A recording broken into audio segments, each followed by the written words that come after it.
10 Investigates is uncovering new information about the Columbus City Schools data rigging investigation. That report is due out tomorrow. Investigative reporter Paul Aker has learned who's been talking to investigators and who hasn't. Paul. That's right. Because the report has not been officially released, investigators have not been willing to speak on the record. But I have been able to put a picture of the investigation together on background. At Columbus City Schools, one of the final chapters of the district's data rigging scandal is about to be unveiled. Ohio Auditor Dave Yost will release the results of his 18-month investigation tomorrow.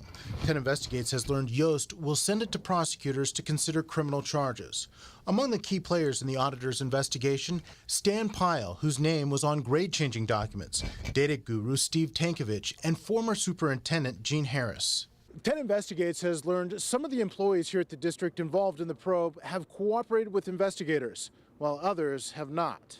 We've confirmed that several district employees have met with state and federal authorities to explain what they know. Among them, former school resource officer Nancy Ferguson. Ferguson's accused of changing grades at Whetstone High School. A source close to the investigation says she's cooperated with investigators and claims that past principal Amy Dennis encouraged her to make the changes.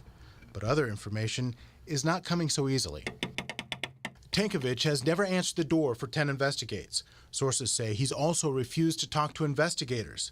That may complicate any possible prosecution because some investigators believe he was the brains behind the data rigging.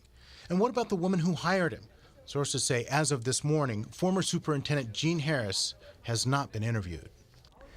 And there seems to be a real disagreement about this case between law enforcement agencies. Some believe charges should be aggressively sought.